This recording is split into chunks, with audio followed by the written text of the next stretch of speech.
Research Brown Bag with Mark Wilkinson presenting Does the Health Partners Program Reduce Recidivism in Congestive Heart Failure Project? And the invited response by Patty Fryer. I want to tell you that as I looked over the CVs of these two people who are presenting today, I was humbled. They bring such a wealth of experience to you today, to the people who were involved in the project. A long time ago, one of my mentors said to me, when you work as a nurse, if what you do will be done as an act of worship, you will make a difference in hearts and lives. And as I introduce these two people today, you will see that what they do is an act of worship. Mark Wilkinson is newly an assistant professor of nursing at LCU. He told me someone else is newer, so he's not the newest person here today. He's a 214 graduate from LCU and was inducted into the Sigma Theta Tau Honor Society for Nurses. From 2012 to 2014, he worked as a staff nurse at UMC. In 2012, he graduated from the Sunset International Bible College with a master's in biblical studies. His past professional experiences include case management. He has been a minister. He has been in home health. He has owned his own business. He has worked in IV therapy, oncology, and in the U.S. Navy Reserve, and has been an ICU corpsman. His community service experiences include TNA and ANA. He's been a nurse volunteer at Lubbock Impact Clinic, at the Mission Center of Hope in San Diego. He's been a Red Cross volunteer nurse, and he's worked with foster care for teens, as well as having been a house parent in a children's home. Very recently, Mark presented this topic as a poster presentation at the Distinguished Speakers Series here at LCU. He also presented his poster at the Improvement Science Research Network Conference at the University Health Science Center at San Antonio. His poster was in the top 10% of the posters that were presented. You are going to enjoy his presentation today, and then Patty Fryer is going to give information at the end relevant to what's going on in healthcare today. And she is currently a project specialist in quality management at Covenant Health System. She's also a graduate of LCU's MSN program. Her many professional experiences include being adjunct faculty at LCU, a clinical research specialist, a chest pain coordinator, a nurse specialist, a nurse manager, supervisor, RN circulator in the cath lab, and director of education. Her professional associations and community experiences include TNA, ANA, Sigma Theta Tau. She is a certified laughter yoga leader. She also is LCU Alumni Vice President for Nursing. She serves on the Covenant Ethics Committee and the Covenant CNE Advisory Council. So sit back, have a nice cool drink, and enjoy our Research Brown Bag. Mark?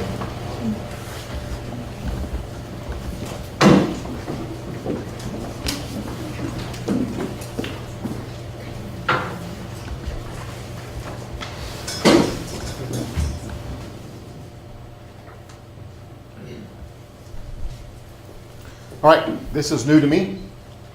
Last time I was here, I was there, just getting my hours in because you had to have them. And then from that, I did my master's research on does the health partners reduce recidivism in CHF patients, and does community health workers reduce recidivism in CHF patients. And so that went to the Scholars Colloquium and then was presented at the Summer Institute for Quality Improvement in San Antonio. And then Dr. Long asked me if I would present here as well. So research is important. It says we need to do research. And this nurse says that she does. Today I performed an inductive qualitative research on pain management using a convenient sample of available RNs in ICU. In other words, you asked Donna what to do. Exactly. That's not research. This is the research poster That was part of my master's study. The title is, Does Health Partners Program Reduce Recidivism in CHF Patients? And so that's what I'll get to share with you. It was fun doing the Scholars Colloquium, and then also in San Antonio, standing there next to my poster with people from all over the world. So it was pretty exciting. Sometimes it was lonely, but I still stood there. So the reason why I chose this is I worked for 14 years as a home health nurse, and then going back into the hospital setting when I came back to school. Hospital readmissions is a big issue, and it's something that causes and costs the hospital a lot of money. And it says hospital readmissions for patients with congestive heart failure within 30 days of discharge cost hospitals millions of dollars and does not provide satisfactory incomes. So not only is it not doing the hospital any good having patients come back, but it's not doing the patients any good either. And that was one of the things that motivated me to get in and to look at this.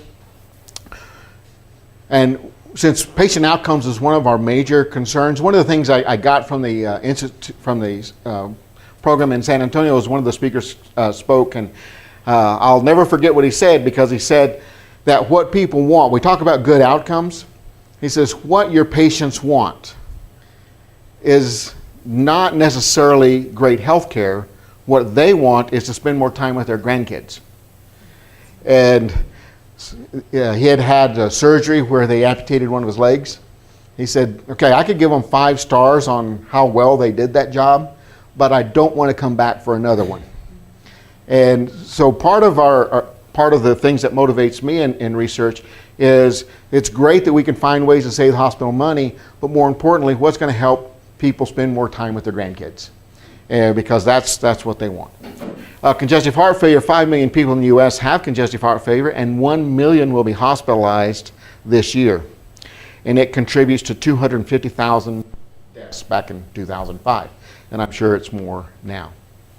So the questions that, my research questions were, what is the readmission rate for CHF patients? What is the financial cost for the readmission related to Medicare? And what is the effectiveness of using health partners in reducing the cost and improving outcomes? So basically, the idea was, okay, when patients are discharged, between the time they're discharged and the time they come back, what are we doing to help them? And how do we keep them coming back within 30 days? And the idea that I went to was looking at the use of community health workers. So the methodology that I used was first of all, I went to a hospital here in town and got data from them as to what it was costing them. That was not good. There we go. And got information from them on their readmission rates and what was going on in the hospital. And then I also went and did the research in all the literature and began to look at what's being used in transitional care, and then the idea of what about using community health workers and how's that being used out there, and things like that. All right. From looking at the literature, why do people come back to the hospital? It's related to poor communication, insufficient medication reconciliation, ineffective education, patient noncompliance, and inadequate discharge planning. It is such amazing, and what I'm trying to teach my students in the community health is you got your patient in the bed, and that's one thing, but then they go home. And now they live in a whole world, and all of the great schedules and plans you had in the hospital may not follow them home. And oftentimes it's a lack of communication and understanding. I've gone into patients' homes where I asked them, could I see their meds, and they pulled out a bowl, and all of their meds were poured into that bowl. And I said, well, how do you know what you take? And he goes, well, I take a blue one, and then a green one, and that's not good. So we spent hours digging with a PDR, that was back before the internet, and finding the pictures and matching the pills and getting them back in bottles because they couldn't afford to buy more. But that was just an instance where he didn't understand. He didn't know. The proper education hadn't taken place. Oftentimes, discharge education is the printout that they get in the wheelchair on the way out the door that they've gotten the last 6 admissions that they've had. So we teach the same thing over and over again and then wonder why we get the same results. So that made me want to look more into it. Then the idea of community health workers came into mind. During my master's program, we got to go to Kenya. And in Kenya, we got to go and teach the community health workers. And that was one of the coolest things that we got to do. Because we went to a village and there were probably 200 community health workers that had walked from all over the place to come and be taught by us, so they could go back into their villages and whatever to teach. It was an amazing thing because we almost canceled going because it was rainy and muddy. And we were, I don't know, sheltered Westerners that didn't know if we could handle this rough, and these people walked to be there. So we got to sit and to teach, and I got to teach wound care and different things that we got to do. It was a great thing, and I thought, all over the world they use community health workers where they don't have enough medical personnel. Maybe we need to look at what are community health workers being used for in the United States and see if that is a way to bridge the gap between what, because face it, nurses are expensive. We can't have nurses doing everything, so maybe we have to look at ways of doing it. So I looked at community health workers, and they've been used all over the world. And during the research, I actually found out that Covenant Hospital uses the patient Navigators, which is a great community health tool. So I didn't read all that, but you can read it yourself. So what I found out about, one of the keys that came up about what needs to happen in the home is what happens in the education. Because patient education must occur both in and out of the hospital. So successful management of heart failure patients requires collaboration between the patient and healthcare providers from inpatient, outpatient, and home care. And anytime there's a breakdown, that's when they end up coming back. And so if the education in the hospital didn't happen right or at home didn't happen right, then they're going to end up doing the same thing they've always done, and they're going to have too much salt, or they're going to have too much, they're not going to take their meds right, and they're going to end up back in the hospital. And that can be expensive. So evidence-based programs have incorporated paid volunteer workers to reduce hospital readmissions. The example, the patient Navigator model used in community health workers is used in teaching patients self-management skills, and they're used in the diabetic clinics. I think the Combat Center uses community health workers as well as the Covenant Hospital. And I believe the person that did this research is at Texas Tech. My idea was, I called them Health Partners. The Health Partners program is utilizing community health workers to assist patients in making behavioral changes that increase compliance and reduce readmissions. One of the key things that I think is necessary, and I want to pursue this on in my doctrinal studies, is behavioral change type of education, not just information change in education. Because if we give the people the same handout every time they're in the hospital, month after month after month, this is what congestive heart failure is. So, that now you know what it is. If we only teach on that cognitive level, they never have the motivation to change. And so if I think back, what does it people really want? They want more time with their grandkids. So how do we help them realize if you do these things, you get these results? Instead of just approaching it on a knowledge, but approach it more on behavioral changes. And I believe community health workers have that ability to do that in a lay system way because they're members of the community. There are people who can sit and talk and have that.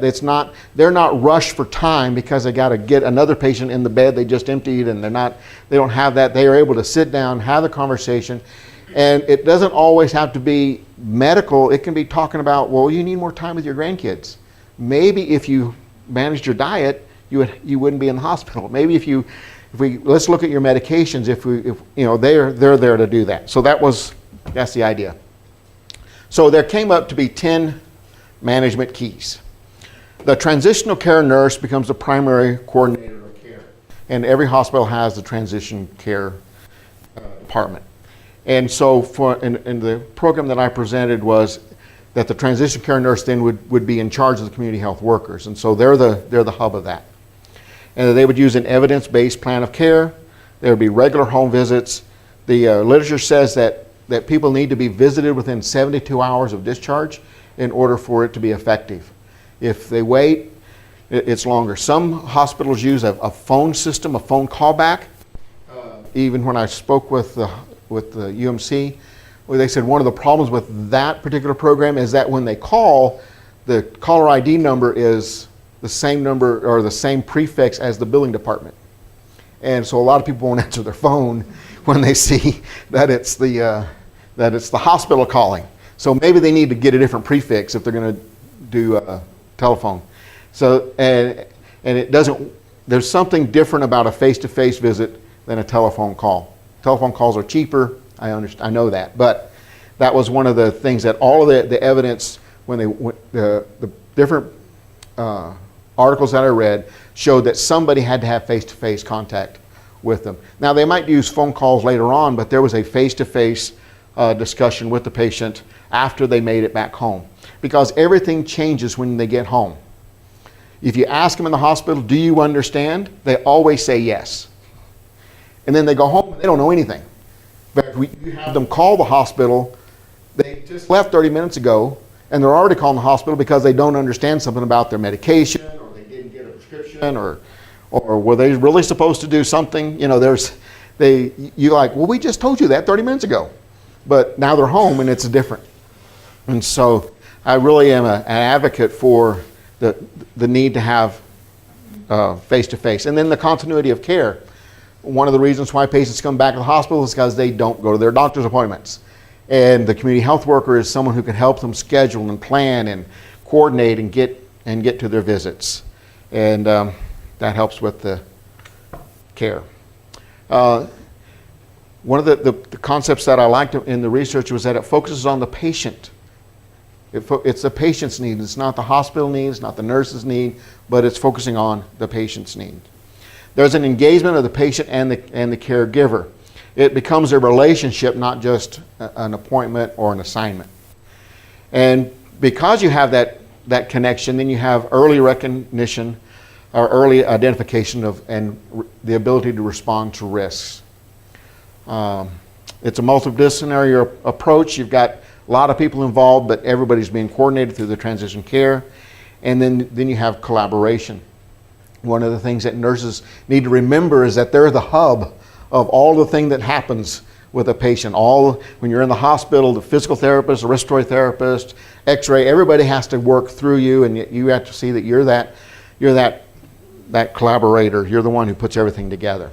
So the results is that successful evidence-based programs for CHF recidivism contain an education component.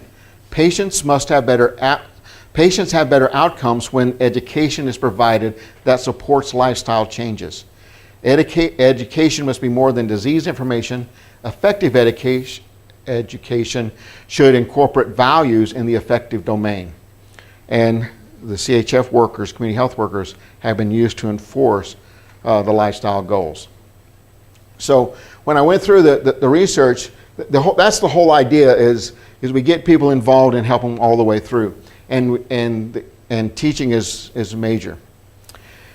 In 2012, 2013, the readmission rate for the hospital I looked at was 31%, with an average of 26.47 days from the last admission. The cost to that agency is a Medicare penalty of $125,816. And they couldn't separate whether that was for CHF or for other Medicare payments. So it's probably not all CHF, but if 50% of their admissions on Medicare or CHF, it's still a large number. And then whether or not the community health worker program actually works is still in progress. So more research is needed to know if implementing a health partners program would reduce recidivism or increase patient satisfaction. The point that I wanted to bring out is that when you talk about successful evidence-based programs, it says education must be more than disease information. Effective education should incorporate values in the affective domain. Because as I studied all the different, when you do your research, this is the booklet of probably half of the research articles that I read or looked at, and everybody has their thing that works. The key that I found that went through all of the programs that worked was the education. If we're not educating, if we're not working on the education part, then it doesn't matter what you do. And they're going to come back. And I think the penalty is an issue that people need to look at. When I spoke with the hospital, a couple of things that I talked to them about was that, okay, if you don't want to use community health workers, use something. Because everybody that comes in with CHF, or most of the people who come in with CHF, are on Medicare already. If they're on Medicare, then they're already able to have home health. So why not send everybody with congestive heart failure home with home health? Now you have two entities that have a stake in how well the patient does, both personally and financially. Because if you're a home health agency and you accept a CHF patient and they go home within 30 days, then you get dinged.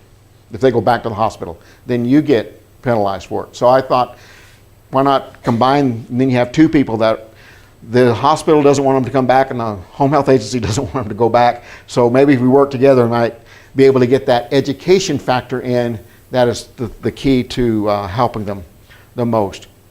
And so what I've decided I want to do is to take this on further in my in the DNP program that hopefully I'll hear about this month, which when I get in, is to go on and go back and look at what are we doing in patient education, especially discharge teaching. And I'm looking at Bloom's taxonomy of learning, that there's the three domains: the cognitive domain, the affective domain, and the psychomotor domain. I think most nursing teaching is done on the cognitive or psychomotor. If we have a patient, we'll teach them to check their blood sugar, or if they're a CHF, maybe check their weight. That's psychomotor. It's something that they can do. Or if we teach them knowledge, we teach on this is what congestive heart failure is. It affects you. Your body can't handle all the fluid that's in there, so it has to go somewhere, and it ends up to your lungs, and that's what it does. So we teach them the knowledge so they know what it is. And so if you ask them, yeah, I have CHF and my lungs are full of liquid. Okay, they know what it is and they know what to do, check their weight, but they don't know why they should do it. They don't have the motivation to change their lifestyle, and that's the area that I wanted to look at next. And how can we teach more on the affective domain? I think the other two are equally important, but how do we teach on the motivation? And hopefully that'll be my next thing. So there's some of the references that I used, and I'm open for questions. So on the Medicare penalty that you were talking about, is that for each person that gets readmitted within 30 days? No, that was a total amount. Yeah, it's for a year base. Yeah, they do it every year, and it's cumulative. It goes from there's a 1% penalty one year, a 2% penalty the next year, a 3% penalty the next year, and it will keep going. If this hospital doesn't change, in a few years it'll be $8 million if they continue to have the readmission rates that they have now. So it's a big money thing for them. But they also find the hospital each year more and more every time. Right, that's what I was saying. It's a progressive rate. They give them the money, and then they say, okay, now you have to give 1% back. Now next year it's going to give 2% back. The next year you're going to give 3% back, up to I think like 8%, which that's a lot. That's for most, especially nonprofit hospitals, that's most of their income. That's a big chunk of money that they would have to get back. So they have to do something. Yes. The hospital that you got your data from for the readmission, is it a local hospital? Yes.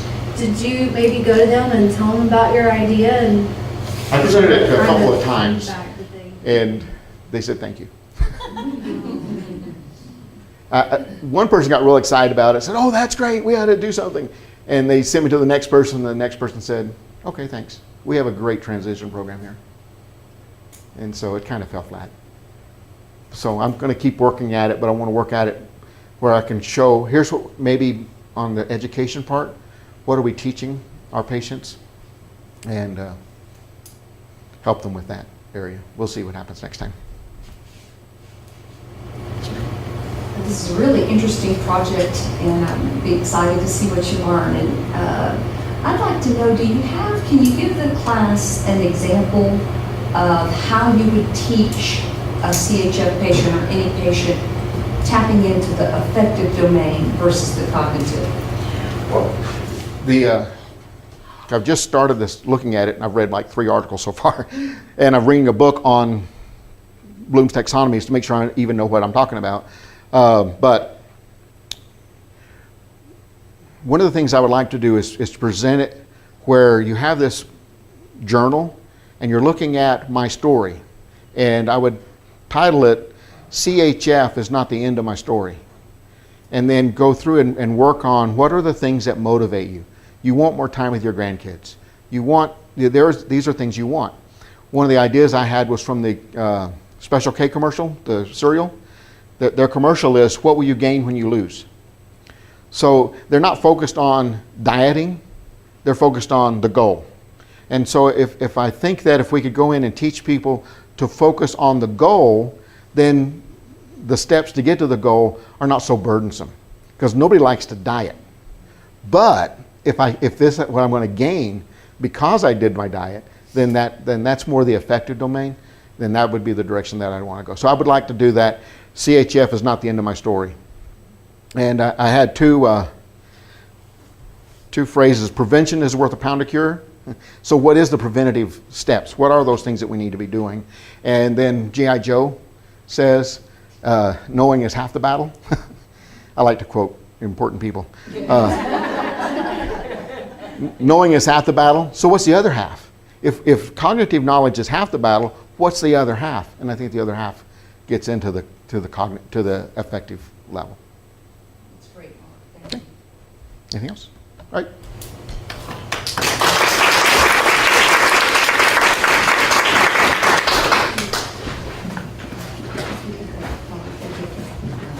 Okay. Here's a second one. There you go. Yeah, or you I don't can need use it. either one.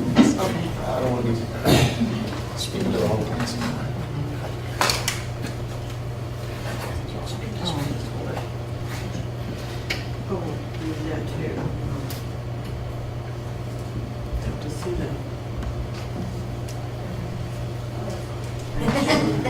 All right. Can you hear me all right? It always makes me want to sing when I put the microphone in front of my face, but I won't. Thank you so much. I'm very interested in that kind of work, and we have been doing, various things along the lines of outpatient coordination with heart failure at my hospital for quite a while. I wanted to share with you some things that we have learned through the process. There's a season for everything. And sometimes you start a project when it's really not the right time.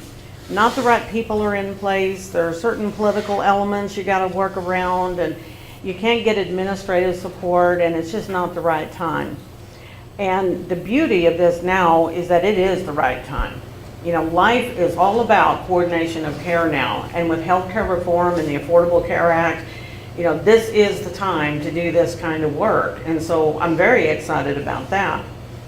So I wanted to tell you what we have done in the past and what I learned from it, because there's some lessons, especially for the students in the leadership class. Years ago, it's been quite a while now, but we started a heart failure clinic at our hospital. And it all started with a doctor that was giving dobutamine infusions in Hodges Cancer Center. So that was a long time ago. And because he was doing that and there wasn't a way to monitor the patients there, we had to figure out how to get them on the telemetry floor. Well, we began a process of getting these patients the treatment they needed as outpatients, but for some reason we couldn't get administrative support at the time. It just wasn't one of their strategies, and we couldn't even call it a heart failure clinic. And I don't really remember why that was a problem. And so we kept having to Forget about coming in the front door, come in the back door or a side door, figure out how to care for these patients, because we were noticing that we really were getting some good results. Well, eventually we did get a heart failure clinic, and it went through several evolutions, but this is what we learned about the politics of it.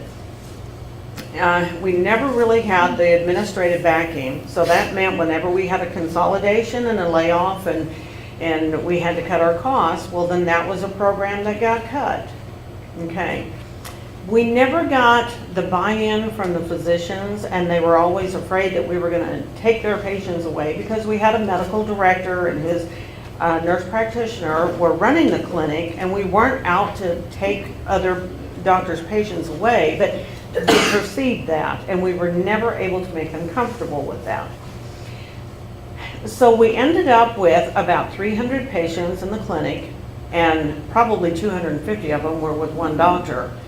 You know, and there were a few others with other physicians, but the idea was that you would let this one medical director, you know, run the clinic, but the patients would still belong to their original physician. So here's what we learned. With those 300 patients, when the patient was discharged and they're no longer on their deathbed in the emergency department, they come in with their family, they stay in their street clothes, it's a relaxed environment, and we begin their teaching. And so we teach a little bit, and we have them do the teach back, and on their next visit, we reinforce that, and now we move to the next step, and we teach them the next part, trying to make it of value to them, talk about their lifestyle, you know, just the things that you were saying, we try to incorporate that. So that every time they came in, we would reinforce and we'd teach more, and we'd have them teach back, so that we made sure they understood. We didn't just give them a fistful of papers when they went home from the hospital. So we addressed that, but we also did assessments every time they came in, and we drew certain lab tests, and we really did a full assessment every time they came in, and we optimized their drug therapy. So we would start them on a low dose of Coreg, for instance, and after we could determine they tolerated that well, then we would up the dose until we had really titrated up to the optimum dose. And it worked really well, and some of the things that happened was our patients were able to move from the New York Heart Association class of 3 to a 2. You know, we could actually change their classification because they had done so well. And they would come in once a week or twice a week or 3 times a week, whatever their particular condition warranted. So that happened. We were also able to help some people reduce the amount of home health care that they need. And there were even patients that were able to take short vacations with their spouse. Now, you talk about what has value to them. That was very, very meaningful. They could take those short vacations. They were not able to do that before. Another thing that happened was that they really grew to trust our staff. And we saw them often enough that a nurse might be able to look at the chart and assess the patient and say, you know, we should be seeing a little bigger results, changes in the lab reports, you know, their cardiac output, the BNP. We should be seeing more changes in that than what we're seeing. And you know, I'm not hearing the complaints anymore about side effects of the drug. I'm thinking they have stopped taking their medication. And so they go in and talk with the patient, they have built a rapport, and they're able to create a safe environment, help the patient know that we're not going to scold them, we're just trying to help them have the best care and have the best quality of life that they can.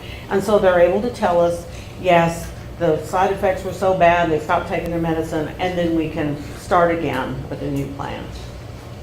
And it really worked. We had good results. It's been long enough now that I can't really remember exactly what the readmission rate was, but it was way below what you just showed, way below.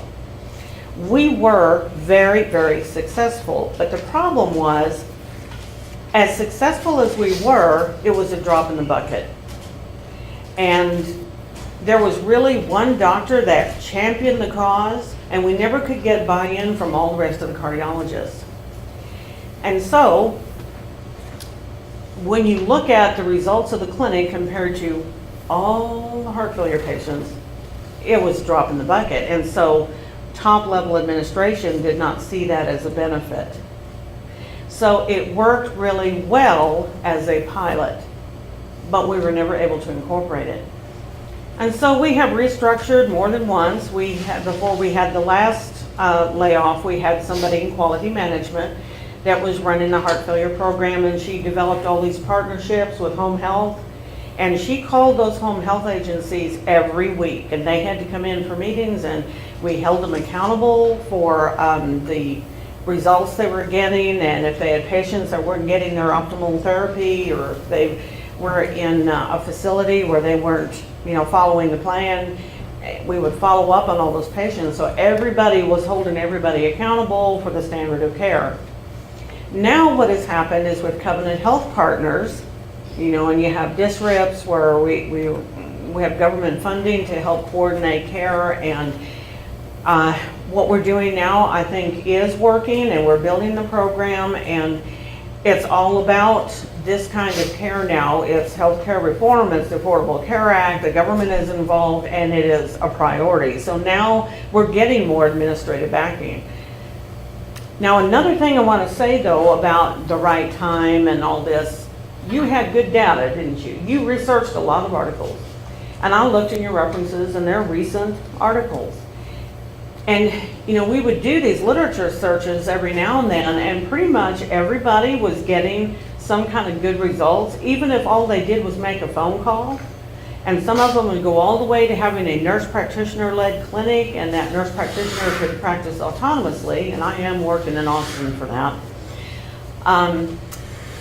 They would all have good results, but we still couldn't get the administrative buy-in.